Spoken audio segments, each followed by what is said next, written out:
नमस्कार मित्रांनो, आज आपण जुन्नरपासून 34 किलोमीटर अंतरावर आंबे हातवीज या गावात आपण जाणार आहोत. तर चला मित्रांनो, व्हिडिओ स्टार्ट करूया.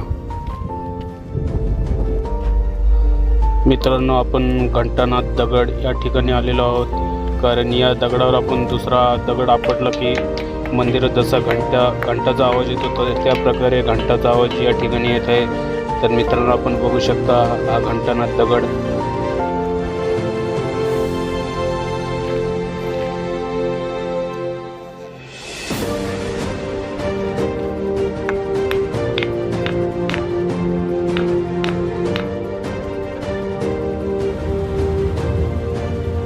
नमस्कार मित्रांनो, जुन्नरपासून काही हाकेच्या अंतरावर आणि 34 किलोमीटरवर हे आंबे हातवीज गाव लागणार आहे. त्या ठिकाणी दुर्गादेवीचं मंदिर आहे. आपण त्या ठिकाणी जाणार आहोत. तर मित्रांनो, आपण बघू शकता, संपूर्ण व्हिडिओ बघा. आपण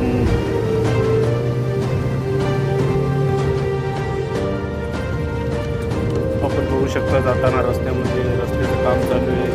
गाडी चालवताना सावकाश चालू आहे, कारण रस्त्यावर खडी टाकलेली आपण बघू शकता.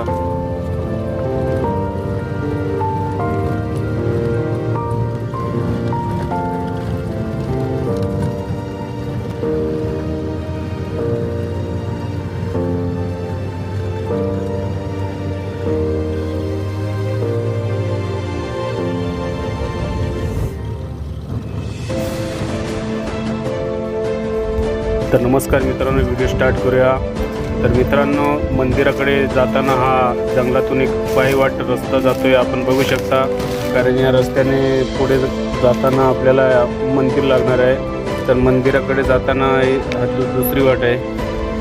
तर मित्रांनो, मंदिराकडे जाण्यासाठी अजून आपला महत्त्वाचा रस्ता म्हणजे पायरी वाट आहे, पाऊलवाट. पायरी चढून वरती जावं लागतं आहे. साधारण 60 ते 70 पायऱ्या चढून वरती जावं लागतंय. मित्रांनो, आपण बघू शकता अशा प्रकारे पायऱ्या आहेत. या ठिकाणी पावसाळ्यात अतिशय खूप चांगलं वातावरण असतंय. पावसाळ्यात तुम्ही नक्कीच या मंदिरापाशी या आणि देवीचं दर्शन पण घ्या.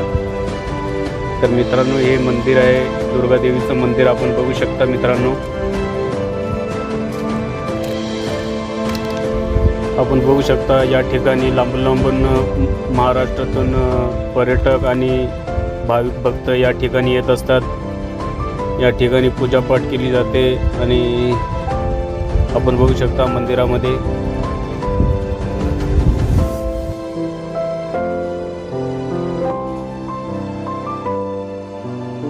मित्रांनो, आपण बघू शकता हे ठिकाण खूप असं सुंदर आहे. या ठिकाणी लांबून भाविक भक्त आणि पर्यटक पण येत असतात.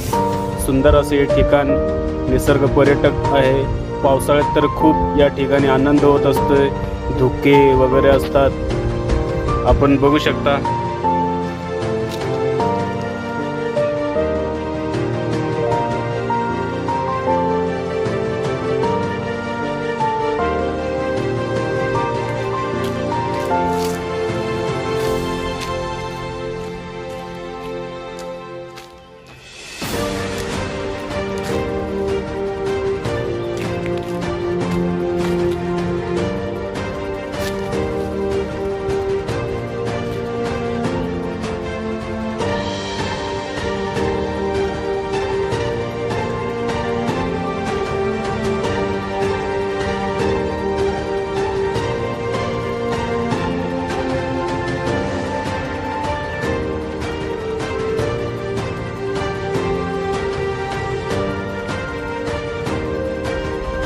आपण बघू शकता मित्रांनो, सह्याद्री रांगेतला हा कोकण कडा बघू शकता मित्रांनो.